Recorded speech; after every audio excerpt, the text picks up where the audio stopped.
ဒီတင်နန်းလေးကတော့ဘကိုးတနက်ပြန်လက်တင်တဲ့တင်နန်းသူအမပါရှင့်တကယ်ကိုလေးစားပါတဲ့ဟိုတက်ကြွပြီးတင်တဲ့တင်နန်းသူပါရှင့်လူငယ်ဒီလိုပဲပေါ့နော်တတိချာချာလေးစနစ်တကျလိုက်ပြီးမှတ်တယ်တတိချာချာလေးလေးလေးဆဆလေးလိုက်လုပ်တယ်အမတန်လေးစားဖို့ကောင်းပါတယ်အသ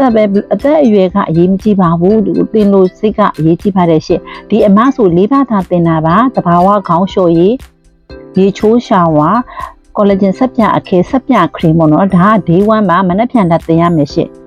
ဒါပကိုးတနက်ပြန်နေလာတာမဟုတ်ရန်ကုန်မှာသူတညအိပ်ပြီးတော့အနီတို့နဲ့နီးတဲ့ဒီတဲဖို့ခန်းမှာသူတဲပြီးတော့ကိုဒါမနက်ပြန်တင်ပါမယ်ဒီနေ့ကတော့အနီတို့ကတဘာဝခေါင်းလျှော်ရည်ပြုတ်ရည်လုပ်တဲ့ကောလာဂျင်ဆက်ပြအခဲကိုအတူ၃မျိုးလောင်းပြတယ်ရွှေကောလာဂျင်ဆက်ပြအခဲအာလူကောလာဂျင်ဆက်ပြအခဲဆန်ကောလာဂျင်ဆက်ပြအခဲဆိုပြီး၃မျိုးလောင်းပြပါတယ်ရှင့်ဒါကတော့သင်တန်းသူတွေအနေနဲ့ပေါ့နော်လောင်းကျင်တဲ့ဟာကိုပြောအနီတို့ကတက်ကြွအောင်ဆိုပြီး၃မျိုးလောင်းပြပါတယ်ရှင့်အခုဆိုရင်ဒါသင်တန်းသူကိုယ်တိုင်မဲ့အာလူကော